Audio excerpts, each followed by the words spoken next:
ইয়া ইবনে আদম, হে আদম সন্তান, কুনতা মাআম মাহিনা, তুমি ছিলে নাপাক এক ফোঁটা পানি।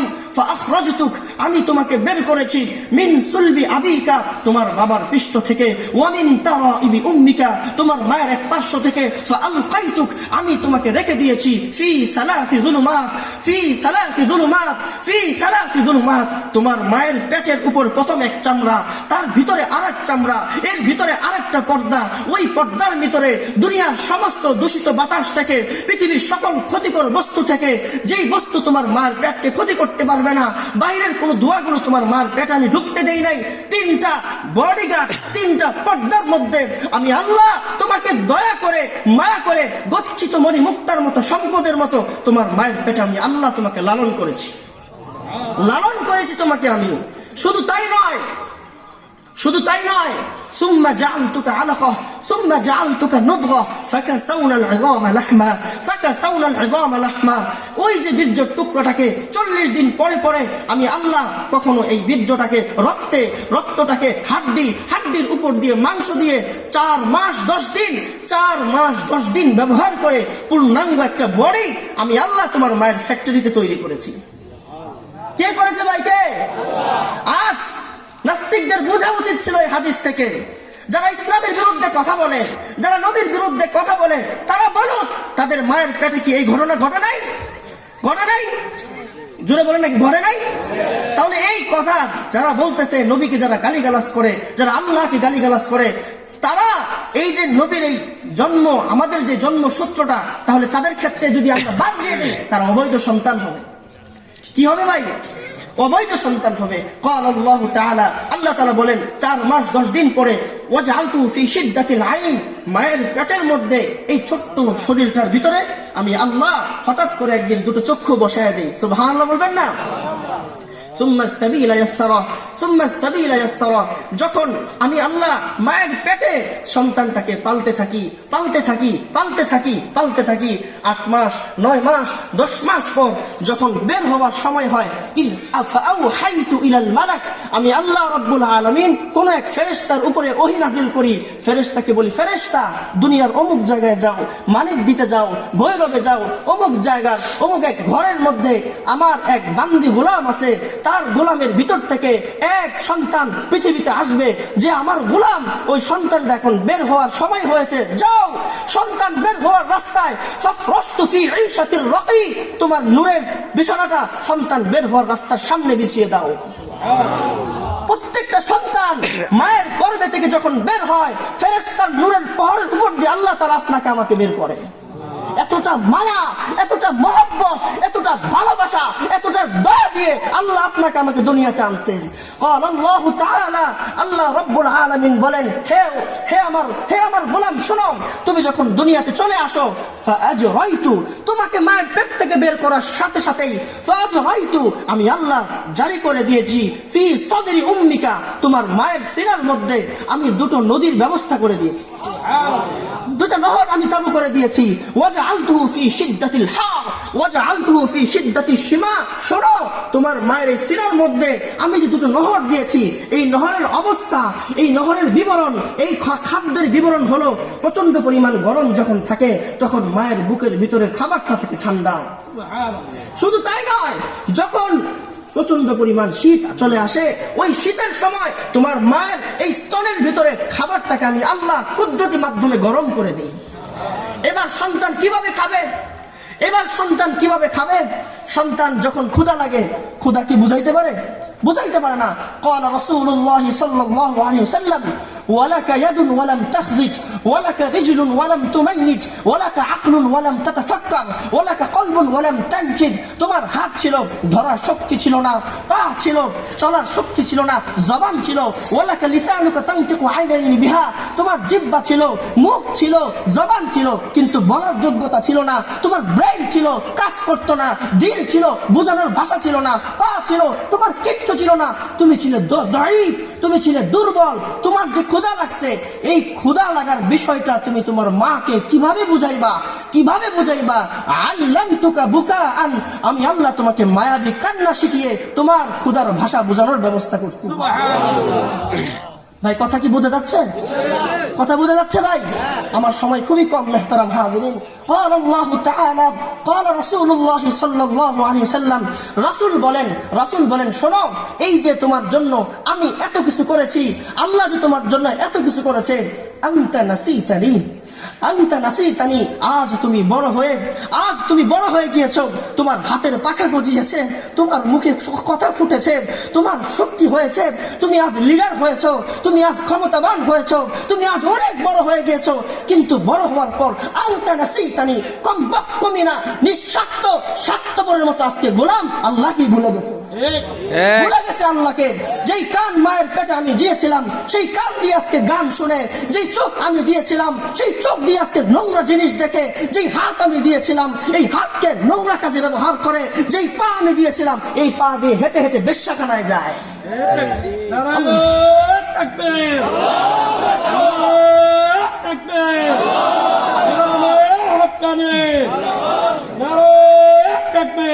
আশ্চর্যজনক মুসলমান, হ্যাঁ মুসলমান, এক রাত্র গুনাহে কাটতেছে আমাদের, প্রতিটি রাত্র শুধু গুনায় যায়।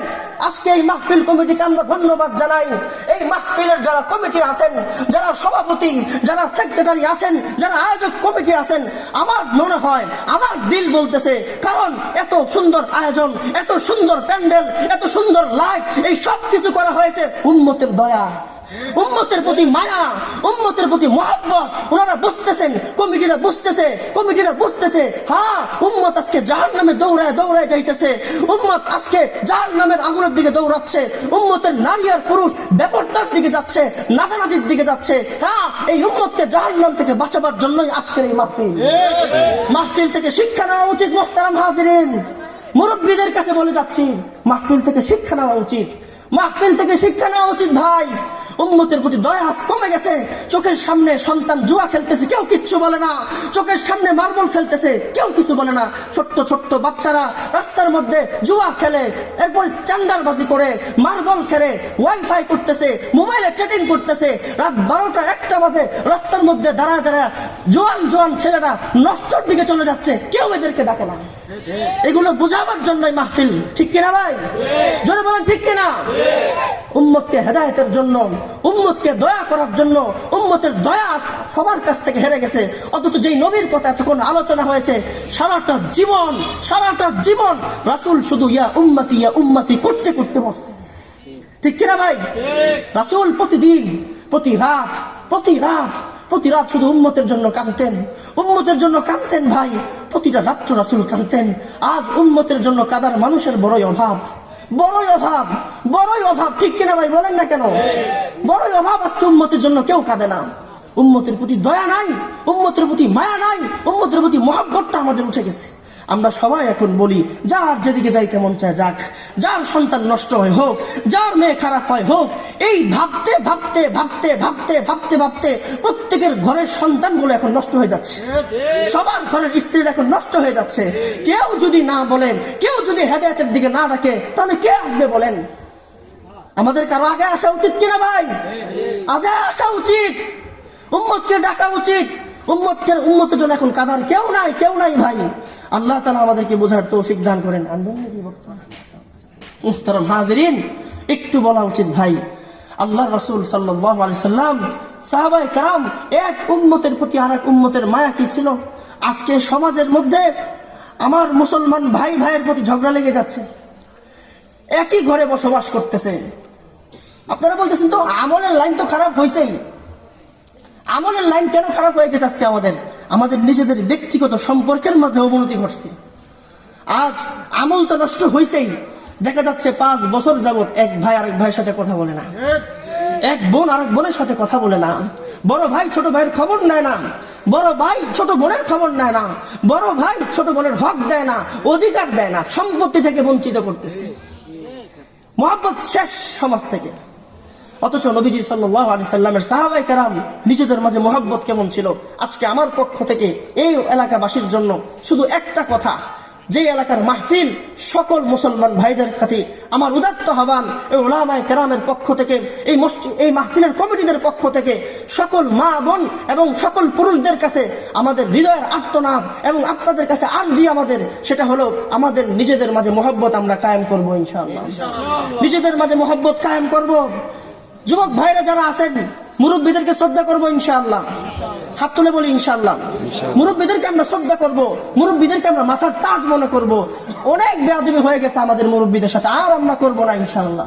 আর মুরব্বীরা আমরা যারা আছি, আমরা মুরব্বীরাও আমাদের বাচ্চাদের সাথে আমরা ভালো ব্যবহার করব, তাদেরকে আমরা দিনের দিকে ডাকবো, তাদেরকে আমরা দিনের দিকে ডাকবো। ফাফিরু ইলাল্লাহ, ফাফিরু ইলাল্লাহ। আমরা সবাই সবাইকে দিনের দিকে ডাকবো তো ইনশাআল্লাহ। ছোট্ট একটি হাদিস থেকে একটা ঘটনা আপনাদেরকে শোনাই। সাহাবীরা একে অন্যকে কি পরিমাণ ভালোবাসতেন, সাহাবীরা একে অন্যকে কি পরিমাণ ভালোবাসতেন। কোন এক এরকম একটা বৈঠকের মধ্যে আসরের নামাজের ওয়াক্তের আগ মুহূর্তে রাসূলুল্লাহ সাল্লাল্লাহু আলাইহি ওয়াসাল্লাম একবার এভাবেই বসেছিলেন। তিনি আলোচনা করছিলেন, আর হয়তোবা 10-20 মিনিট পরেই আসরের ওয়াক্ত হয়ে যাবে, আর আসরের নামাজের জামাত শুরু হয়ে যাবে। ঠিক এই মুহূর্তে একটা দুর্গন্ধ পাওয়া গেল। কথা কি বুঝতেছেন ভাই? আমি একটু অসুস্থ, কথা কি বুঝতেছেন? কি পাওয়া গেল? তার মানে কারো বাতাস বের হয়েছে। এমন একটা অবস্থার মধ্যে অনেকের মনে কষ্ট লেগে গেল যে এখন কি হবে এই জায়গার মধ্যে। সবাই একে অন্যের দিকে তাকাচ্ছে, একটা লজ্জাজনক অবস্থা, পিন পতন নীরবতা। সকলেই ভাবতেছে এমন ভরা বৈঠকে কে এই কাজটা করলো। আজকে যদি এরকম ঘটনা এখানে ঘটে, তাহলে একে অন্যের দিকে তাকিয়ে হাসা শুরু করবে, এই জায়গাটা হাসার রঙ্গলীলায় মেতে যাবে, সকলেই সকলের মতো করে চলবে, অনেকে অনেক কিছু করবে। কিন্তু সাহাবায়ে কেরাম রাদিয়াল্লাহু আনহুম আজমাইন, ওনাদের মাঝে উম্মতের এত মায়া ছিল, ওনাদের মাঝে নিজেদের মাঝে এত প্রেম প্রীতি আর ভালোবাসা ছিল, একজন আর একজনের সম্মানের প্রতি এতটা নজর দিতেন, এতটা খেয়াল রাখতেন। যখন এই অবস্থা শুরু হয়ে গেল, তখন নামাজের বাকি আর 20 মিনিট। আপনি বলুন, যে এই কাজটা করছে সে এখন ওযু করতে উঠবে কিনা, ওযু করতে যাবে কিনা, নামাজের জন্য ওযু করবে কিনা? এখন এই এত বড় বৈঠকের মধ্যে যদি একজন ওযু করতে যায়, তাহলে সবাই কি জেনে যাবে? কথা মনে বুঝতেছেন না? একটু আওয়াজ করেন। সবাই কি হবে? জেনে যাবে। এমন পরিস্থিতির মধ্যে যেই মুসলমান ভাই সাহাবী কাজটা করছে, তার ইজ্জতের হেফাজতের জন্য, এই ভরা মাঠে তাকে লজ্জা থেকে বাঁচাবার জন্য, মুসলিম উম্মাহ কান খুলে শুনুন, আজ একজন আরেকজনের দোষ পেলে পাইকারি ভাবে দোষ বর্ণনা করা শুরু করে। আজ একজন মুসলমান ভাই আরেক মুমিন ভাইয়ের যদি একটা গোপন তথ্য জেনে যায়, ভিতরে ভিতরে তার কথা বলে দিয়ে সারা এলাকার মধ্যে তার সম্মান নষ্ট করে।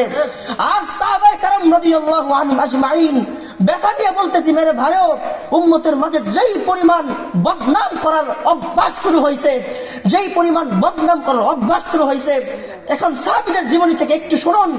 হঠাৎ করে সবাই সবার দিকে যখন তাকাচ্ছে, আব্দুল্লাহ ইবনে আব্বাস রাদিয়াল্লাহু আনহু, চিনেন ওনাকে ভাই? জি। কে উনি? নবীর সাহাবী, রাইসুল মুফাসসিরিন, সাহাবীদের মধ্যে সবচেয়ে বড় মুফাসসির। সুবহানাল্লাহ বলবেন না? কোরআনের সবচেয়ে বড় আলেম। এক সাহাবীর কথা আমাদের বলতে মন চায়। আজ সাহাবীদের জীবনীগুলো আমাদের পাঠ্যপুস্তক থেকে মুছে দেওয়া হয়েছে। মুসলিম উম্মাহ গুলো কি শিখবে আগামী দিনে আমি বুঝতেছি না। সাহাবায়ে কেরামের জিন্দেগি আজ আমাদের চোখের সামনে থেকে মুছে দেওয়া হচ্ছে, আমাদের কোনো ফিকির নাই। কে বলবে এই কথাগুলো? আব্দুল্লাহ ইবনে আব্বাস রাদিয়াল্লাহু আনহু রাসূল সাল্লাল্লাহু আলাইহি সাল্লামকে এত বেশি ভালোবাসতেন, কোন একদিন জোহরের নামাজ কিংবা এশারের নামাজের সময় রাসূল সাল্লাল্লাহু আলাইহি সাল্লাম মসজিদের নববীতে মাত্র আসলেন। এশারের নামাজের সময়, ওযুর সময় হয়েছে, নবীজি এদিক সেদিক তাকাচ্ছেন। আব্দুল্লাহ ইবনে আব্বাস দেখে বুঝে ফেলেছেন, আমার নবীর এখন ওযুর পানির দরকার। সুবহানাল্লাহ বলবেন না? আমার রাসূলের এখন কি দরকার? ওযুর পানির দরকার।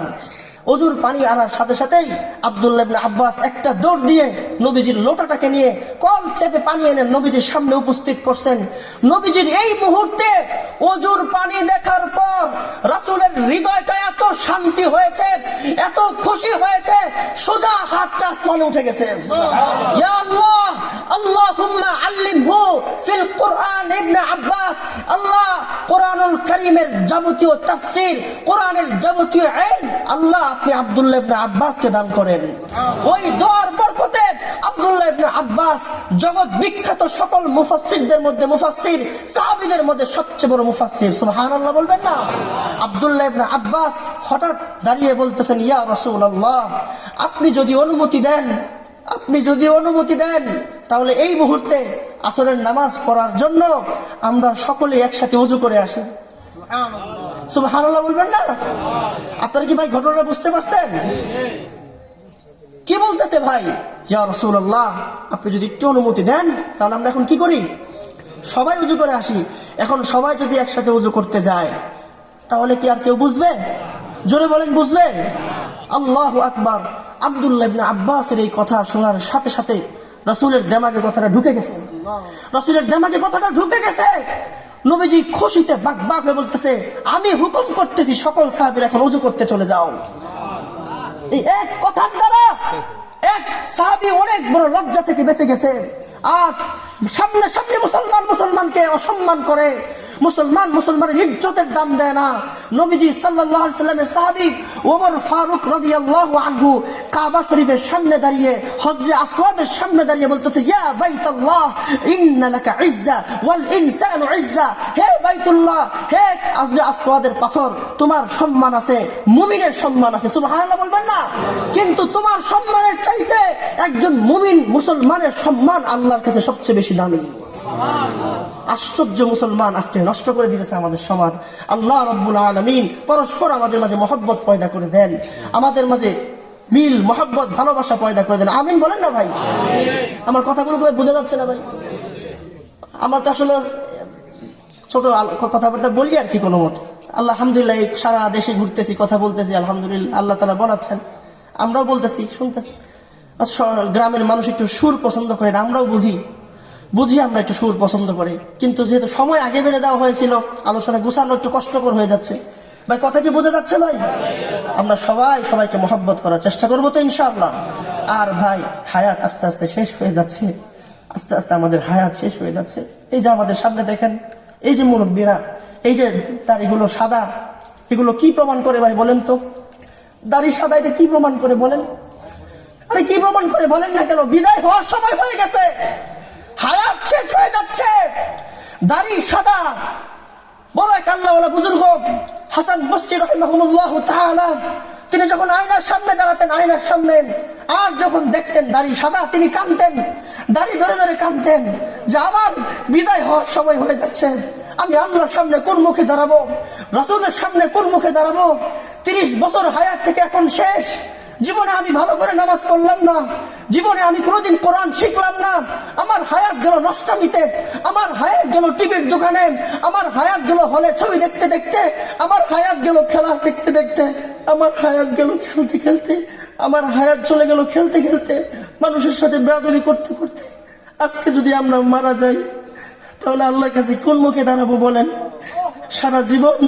সারাটা জীবন এখন শুধু চোখের গুনাহ, চোখ দিয়ে গুনাহ করতে করতে আমাদের হায়াত গুলো শেষ হচ্ছে। খারাপ কথা বলতে বলতে হায়াত শেষ হচ্ছে, খারাপ কথা শুনতে শুনতে হায়াত শেষ হচ্ছে। রাত যত গভীর হয় আল্লাহ প্রথম আসমানে চলে আসে, আল্লাহ প্রথম আসমানে আসে, বান্দাকে ডাকতে থাকে। ওই সময়ে অনেক মুসলমান ল্যাপের নিচে গুনাহ করে, বাথরুমে গুনাহ করে, আল্লাহর দেওয়া চক্ষু দিয়ে গুনাহ করে, আল্লাহর দেওয়া জবান দিয়ে গুনাহ করে, আল্লাহর দেওয়া কান দিয়ে গুনাহ করে কিনা ভাই বলেন? হচ্ছে কি, আজকে যদি আমরা মারা যাই কাল আল্লাহর সামনে আমরা কি জবাব দেব? আল্লাহ কত দয়াশীল দেখেন ভাই। যখন গুনাহ করি দরজা লাগিয়ে করি, জানালাগুলো লাগিয়ে দেই, দরজাগুলো লাগিয়ে দেই, সবকিছু লাগাই দেয়, একা একা গুনাহ করি। কিন্তু ওই দরজার ফাঁক দিয়ে, জানালার ফাঁক দিয়ে আল্লাহ আমার জন্য অক্সিজেনের বাতাস পাঠায় দেয়। অক্সিজেনের বাতাস কে পাঠায় দেয় ভাই? আল্লাহ পাঠায় দেয়। এজন্য ভাই আল্লাহকে ভয় করা উচিত। যুবক ভাই যারা আছি, আমরা ঢাকাতে অনেক দেখছি, 30 বছরের মতো ঢাকা থাকা আমাদের অভ্যাস। অনেক যুবক দেখছি ভাই, অল্প বয়সে কিডনি শেষ হয়ে গেছে, অল্প বয়সে চোখ শেষ হয়ে গেছে, অল্প বয়সে লজ্জাস্থান শেষ হয়ে গেছে, অল্প বয়সে যৌবন শেষ হয়ে গেছে, নোংরামি করতে করতে, মদ গাঁজা খাইতে খাইতে, এগুলো খাইতে খাইতে সব শেষ হয়ে গেছে। আল্লাহকে ভয় করি। উসিকুম আউওয়ালান নাফসি, প্রথমে এই কথাগুলো আমি আমাকে বলছি। আল্লাহ আমাকে হেদায়েত দান করেন, আল্লাহ আমাকে হেদায়েত দান করেন। আমাদের কথা বলার কোনো যোগ্যতাই নাই, শুধু আপনাদেরকে আমরা কথা বলতেছি। নবীজির সাল্লাল্লাহু আলাইহি সাল্লামের ইলমে নববীর ওহী আমাদের কাঁধে। এই মুরব্বীরা মহব্বত করে আমাদেরকে দাওয়াত দিয়ে আনছেন আপনাদেরকে 2-4টা কথা বলার জন্য। এজন্য ভাই বলে যাই, ইত্তাকিল্লাহ, আল্লাহকে ভয় করেন ভাই, আল্লাহকে ভয় করেন। প্রতিটা জায়গায় আল্লাহকে ভয় করেন। কথা বলাতে আল্লাহকে ভয় করেন, শোনাতে আল্লাহকে ভয় করেন, ঘুমানোর সময় আল্লাহকে ভয় করেন, কারোর সাথে ব্যবহার করার সময় আল্লাহকে ভয় করেন, কাউকে কিছু দেওয়ার সময় আল্লাহকে ভয় করেন, কাউ থেকে কিছু নেওয়ার সময় আল্লাহকে ভয় করেন। কি ভাই করতে পারবো না ইনশাআল্লাহ? আল্লাহ তাআলা আমাদেরকে হেদায়েত দান করেন। আমাদের হায়াত যেহেতু অতীতে নষ্ট হয়ে গেছে, এখন আমরা হায়াতকে দামি বানাবো। কি দিয়ে হায়াতকে দামি বানাবো? প্রথম কথা হলো জিক্রুল্লাহ। কি দিয়ে ভাই? আল্লাহর জিকির দিয়ে আমরা কি করব ভাই? হায়াতকে দামি বানাবো তো ইনশাআল্লাহ। আজকে তো আল্লাহু আকবার, রাত যত গভীর হয়, আমরা অনেকেই আমাদের প্রিয়জনদের সাথে, আমরা অনেকেই প্রিয়জন সমস্যা শুনে বললেন ভাই, আমরা অনেকেই রাত যত গভীর হয়, আমরা তখন আমাদের প্রিয়জনদেরকে ফোন করি। আমরা আমাদের ঘর থেকে স্বামীরা স্ত্রীদেরকে ফোন করে বিদেশে, স্ত্রীরা স্বামীদেরকে বিদেশে কল করে। অথচ ওই সময় আমরা একজন আরেকজনের সাথে প্রেমে লিপ্ত থাকি, গভীর মহব্বতে লিপ্ত থাকি, কিন্তু গভীর রজনীতে কোনদিন যে রব এত নিয়ামত দিল, সেই নিয়ামত গুলো দিয়ে আল্লাহকে কখনো আমরা ডাকি না। হ্যাঁ, সকাল থেকে রাত পর্যন্ত মেয়েকে শুধু বলে ভালোবাসি, আই লাভ ইউ করে শুধু ভালোবাসি আর ভালোবাসি। বাবা মা সন্তানকে বলে ভালোবাসি, সন্তান বাপ মাকে বলে ভালোবাসি, সবাইকে বলে ভালোবাসি, কিন্তু 24 ঘন্টার মধ্যে একবারও বলে না আল্লাহ আপনাকে আমি ভালোবাসি। কেউ বলে না ভাই, কেউ বলতেছে না আল্লাহ আমি আপনাকে ভালোবাসি। এই মাহফিলের মঞ্চ থেকে বলেন আল্লাহ আমরা আপনাকে ভালোবাসি, জোরে বলেন আল্লাহ ভালোবাসি, আল্লাহ আপনাকে মহব্বত করি। রাসূল সাল্লাল্লাহু আলাইহি সাল্লাম বলেন, যদি কেউ বলে আল্লাহ আমি আপনাকে মহব্বত করি, তার জন্য জান্নাত ওয়াজিব হয়। আমরা সবাই বলি আল্লাহ আপনাকে আমরা মহব্বত করি। রবের দেওয়া চোখ, রবের দেওয়া জবান, রবের দেওয়া কান, রবের দেওয়া হাত, রবের দেওয়া কিডনি, রবের দেওয়া পাপ, সব রবের দেওয়া। আর ভালোবাসার কথা শুনে স্ত্রী, ভালোবাসার কথা শুনে প্রেমিকা, ভালোবাসার কথা শুনে নেতা, কিন্তু আল্লাহকে ভালোবাসার কথা সময় আমাদের হয় না। ঠিক কিনা ভাই বলেন না কেন? আল্লাহকে ভালোবাসার কথা হয় না। আপনাকে একটা ছোট্ট কথা বলি ভাই, আজ আমি প্রায় আমার স্ত্রীকে বলি, অনেক বন্ধুদেরকেও বলছি, মুহতারাম হাজিরিন খুব খেয়াল করে শুনুন। আপনার কাছে যেই বাপ তার মেয়েকে বিয়ে দিছেন, আপনার কাছে যেই বাবা তার মেয়েকে বিয়ে দিছেন, যেই মেয়ে আপনাকে পছন্দ করছে, আপনি যেই স্বামীকে পছন্দ করছেন, বলেন পছন্দ হয় মানুষের চেহারা দেখে, পছন্দ হয় মানুষের রূপ দেখে, পছন্দ হয় মানুষের চোখ দেখে, পছন্দ হয় মানুষের ব্রু দেখে, পছন্দ হয় মানুষের নাক দেখে, পছন্দ হয় মানুষের হাত দেখে। এই সবগুলো কি স্ত্রী দিছেন আল্লাহ দিছেন? এই সব কার দেওয়া? এই ব্রেন আল্লাহর দেওয়া। এই ব্রেন ব্যবহার করে আপনি কাজ করেন, ওই কাজ থেকে সম্পদ অর্জন করেন, ওই সম্পদ দেখেই এক মা তার মেয়েকে বিয়ে দিচ্ছে। সব কার দেওয়া ভাই? জোরে বলেন কার? আল্লাহু আকবার বলেন না কেন ভাই? হ্যাঁ, আজ আপনাদের হৃদয়ে ঈমানের কিছুটা কথা আপনাদেরকে বলার জন্য আমি আসছি ভাই। আল্লাহ আমাদের সবাইকে আল্লাহর মহব্বত দান করেন। আল্লাহ আমাদের সবার অন্তরে আল্লাহর মহব্বত দান করেন। এজন্য 1 নম্বর কি ভাই? জিক্রুল্লাহ। কি ভাই? শয়তান মানুষকে নষ্ট করার প্রথম হাতিয়ার হলো ইস্তাহওয়াযা আলাইহিমুশ শাইতান ফাআনসাহুম যিকরাল্লাহ। মুসলমান ভাইরা, আমার কথাগুলো দিল দিয়া বুঝবেন। শয়তান মানুষকে নষ্ট করার যতগুলো হাতিয়ার ব্যবহার করে, 1 নম্বরে হলো শয়তান সর্বপ্রথম মানুষের হৃদয় থেকে আল্লাহর নামটাকে মুছে দেয়। লিল্লাহি তাকবীর।